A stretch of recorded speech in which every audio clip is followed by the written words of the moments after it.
Welcome to ETV. నేను మీ నిర్మల. మరి గత కొంత వారం రోజులుగా కూడా మార్వాడి గో బ్యాక్ అనే నినాదంతో మరి తెలంగాణ శ్యామ్ ముందుకు రావడం జరిగింది. ఇప్పుడు మనతో పాటే మార్వాడీస్ ఉన్నారు. అసలు మరి వీళ్ళు ఏమంటున్నారు, తెలంగాణ నుంచి కాదు మరి ఇక్కడ నుంచి పంపించే ఉద్దేశము చేస్తున్నారు చాలామంది. తెలంగాణ శ్యామ్కి అటు సపోర్ట్ చేసే వాళ్ళు కొంతమంది అయితే, ఇటు మార్వాడీస్కి సపోర్ట్ చేసే వాళ్ళు కొంతమంది ఉన్నారు. కానీ మార్వాడీస్ ఏమంటున్నారు విందాం. ఎందుకంటే తెలంగాణ రాష్ట్రంలో కూడా మార్వాడి వ్యాపారాలు అనేటివి చాలా వరకు కూడా జరుగుతూనే ఉన్నాయి. కానీ మరి మార్వాడీస్ని ఇక్కడ నుంచి పంపించినంత మాత్రాన ప్రాబ్లం సాల్వ్ అవుతుందా, లేకపోతే ఏ విధంగా అనే విషయం తెలుసుకుందాము. నమస్తే సార్. నమస్కారం సార్, చెప్పండి. ఎందుకంటే మరి తెలంగాణ శ్యామ్ తనైతే ఒక నినాదం చేస్తున్నారు, మార్వాడీస్ గో బ్యాక్ అని. మరి 1969లో కూడా ఒకసారి ఇదే నినాదం కూడా రావడం జరిగింది, మార్వాడీస్ గో బ్యాక్ అని. మరి అప్పటి నుంచి ఇప్పటి వరకు అయితే అవ్వలేదు. అసలు ఏం చెప్పదలుచుకున్నారు? నిజంగా చూసుకుంటే ఇది కంప్లీట్ గా రాజ్యాంగ విరుద్ధము, చట్ట విరుద్ధం అన్నమాట. భారతదేశంలో ఏదైతే బాబాసాహెబ్ అంబేద్కర్ గారి నేతృత్వంలో ఎప్పుడైతే రాజ్యాంగం రాయడం జరిగిందో, అందులో భారతదేశంలో ఏ రాష్ట్రంలో ఉన్నటువంటి వ్యక్తి అయినా ఇంకొక రాష్ట్రంలో వెళ్ళి, ఎక్కడైనా భారతదేశంలో ఏ మూలలో అయినా వెళ్ళి వ్యాపారము, ఉద్యోగం అవన్నీ కూడా చేసుకునేటువంటి హక్కు ఉంది ఆర్టికల్ 19G ప్రకారంగా. అందువల్ల ఏ ఒక వ్యక్తికి కూడా మార్వాడి గో బ్యాక్ అని చెప్పేటువంటి అధికారం లేదు. అలాంటి వాళ్ళని వెంటనే అరెస్ట్ చేయాలి. ఇప్పటి వరకు వాళ్ళని ఎలా బయట వదిలేశారు అనేటువంటిదే పెద్ద ప్రశ్నగా మారుతోంది అనమాట. ఎందుకంటే ఈరోజు మార్వాడి గో బ్యాక్ అనేటువంటి నినాదం ఏదైతే ఉందో, ఇది కంచి ఐలయ్య ఎవరైతే ఒక బుక్ రాశాడు, ఏంటని, కోమట్లు సామాజిక స్మగ్లర్లు అని. అంటే అక్కడ కోమట్లందరినీ కూడా ఆర్థిక దోపిడీ చేసుకునేటువంటి వాళ్ళలాగా వాళ్ళని చిత్రీకరించారు. ఆ సమయంలో కోమట్ల మీద వీళ్ళందరూ కూడా ఏడుపులు.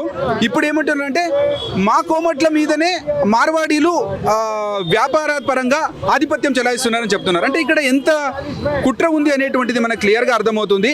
ఇది తెలంగాణ ప్రజల కోసము చేస్తున్నటువంటి ఉద్యమం కాదు. హిందువుల మధ్య చీలికలు తీసుకురావడానికి విదేశీ చీకటి శక్తులు ఫండింగ్ ఇచ్చి వీళ్ళ ద్వారా చేయిస్తున్నారు.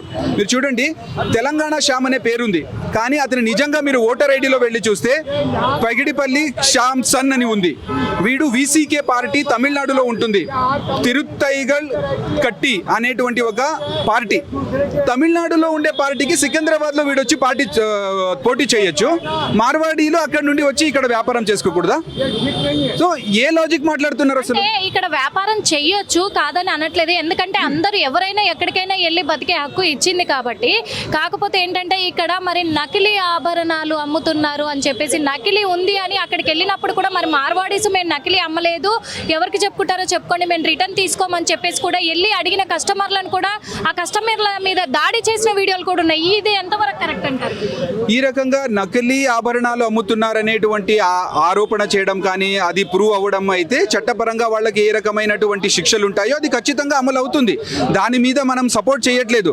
కానీ ఏదో 1-2 చోట్లలో జరిగేటువంటి ఒక ఇన్సిడెంట్ని తీసుకొని మొత్తానికే మార్వాడీలే తెలంగాణ నుండి వెళ్ళిపోవాలి, తెలంగాణలో ఉన్నటువంటి స్థానిక వ్యాపారం అనేటువంటిది వాళ్ళు తమ చేతుల్లో తీసేసుకున్నారు అనేటువంటిది ఎంతవరకు సరి? ఏ వ్యాపార రంగాల్లో ఉన్నారు? నేను ఈరోజు అడుగుతున్నాను, కటిక్ సమాజ వాళ్ళ మూల వృత్తి, కుల వృత్తి అనేటువంటిది మాంస వ్యాపారం. ఈరోజు హలాల్ ఎకానమీ అనేటువంటి తీసుకొచ్చి ఈరోజు హలాల్ మాంసమే కావాలని ముస్లింలు డిమాండ్ చేయడం వల్ల మొత్తానికి కటిక్ సమాజ్ నుండి ఆ ఒక మాంస వ్యాపారము ముస్లింల చేతికి వెళ్ళిపోయింది. అలా ఉంటే తెలంగాణలో ఉన్నటువంటి స్థానిక కటిక సమాజానికి సపోర్ట్గా ఈ తెలంగాణ శ్యామ్ అనేటువంటి వాడు వచ్చి ముస్లింలు గోబ్యాక్ అని చెప్తున్నాడా? చెప్పట్లేదు కదా. మరి ఎందుకు ఆ రకంగా ఇది మాట్లాడుతున్నారు? నకిలీ వ్యాపారం చేస్తున్నారు, GST కట్టట్లేదని అంటున్నారు కదా.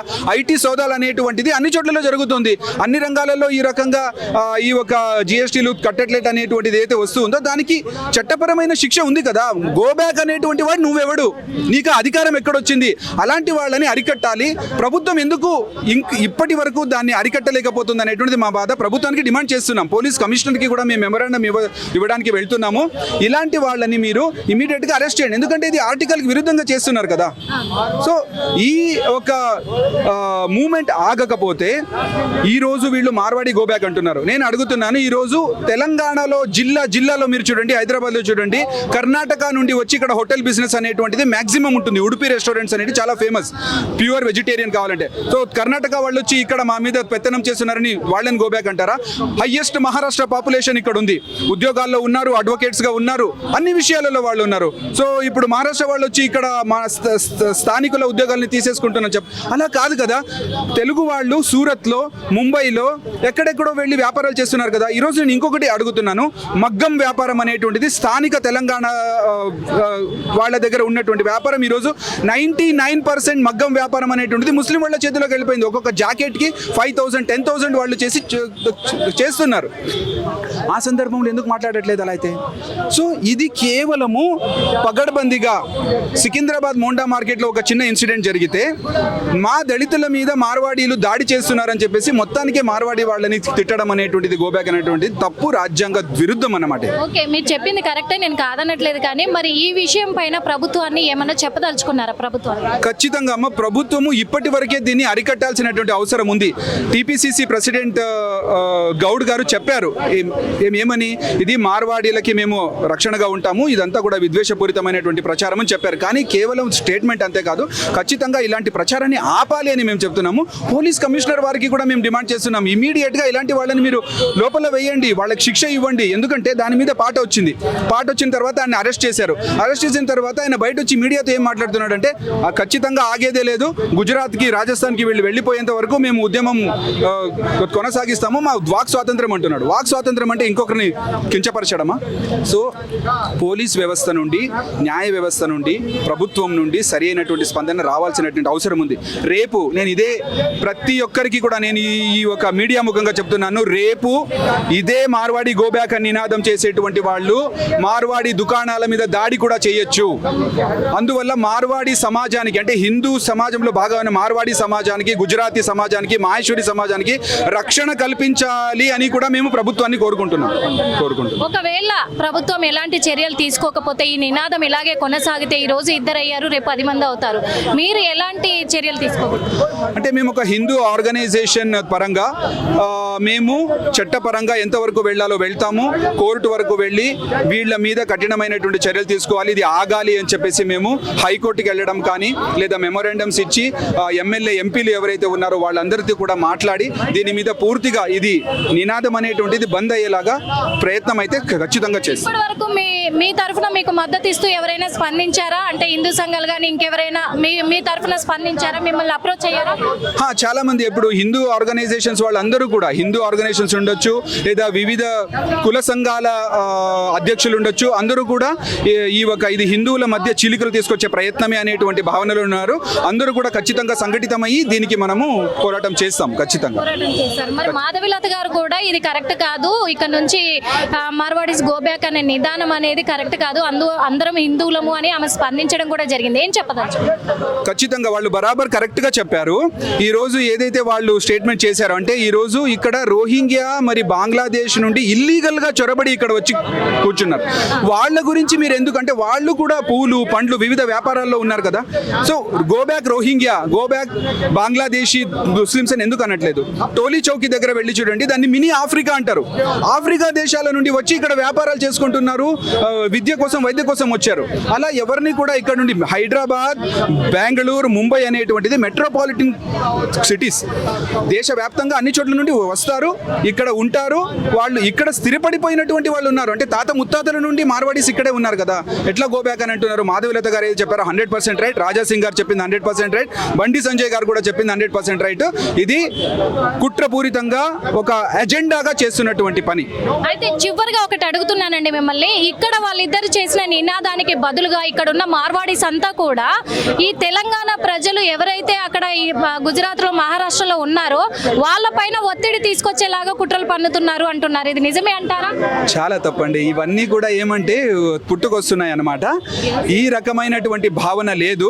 అలా ఉంటే ఖచ్చితంగా ఇప్పటిగా జరిగేది. మార్వాడి సమాజంలో ఇక్కడ తెలంగాణలోనే 35 to 40 IAS, IPS ఆఫీసర్స్ ఉన్నారు. వాళ్ళు రాజకీయాలలో కూడా ఉన్నారు. అలా చెయ్యాలి అనుకుని ఉంటే ఎప్పుడో వాళ్ళు చేసేవాళ్ళు. కానీ ఆ రకమైనటువంటి విద్వేషపూరితమైనటువంటి భావన మార్వాడి సమాజంలో లేదు. ఇది వీడు క్రిస్టియన్ ముసుగులో ఒక యాంటీ హిందూ ఎజెండా తీసుకురావాలనే ఉద్దేశంతో చేస్తున్నాడు కాబట్టి ఇది జరుగుతోంది. మార్వాడి సమాజం ఇప్పటి వరకు ఆ రకంగా ఎప్పుడు కూడా తెలంగాణ సంస్కృతిని కానీ, తెలంగాణ పండుగలు కానీ, తెలంగాణలో ఉన్నటువంటి విషయాలని వాళ్ళు తమదిగా భావించి చేశారు కదా. ఎప్పుడు కూడా అలా చెయ్యరు వాళ్ళు. అది తప్పు ప్రచారం. థ్యాంక్ యూ సో మచ్ అండి. Thank you so much. Hit TV app, ఇందులో short news, live news, entertainment shows, movies, digital magazines తో పాటు మీ జిల్లా వార్తలను కూడా ఫ్రీగా చూడొచ్చు.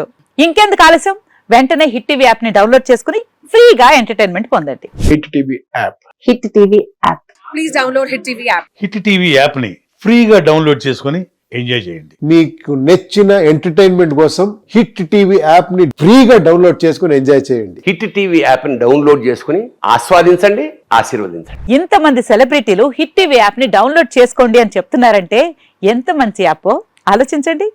అమెరికా అమెరికా అమెరికా అమెరికాలో చదవాలనుకునే వాళ్ళకి విశ్వసనీయమైన పేరు మన శౌర్య కన్సల్టెన్సీ.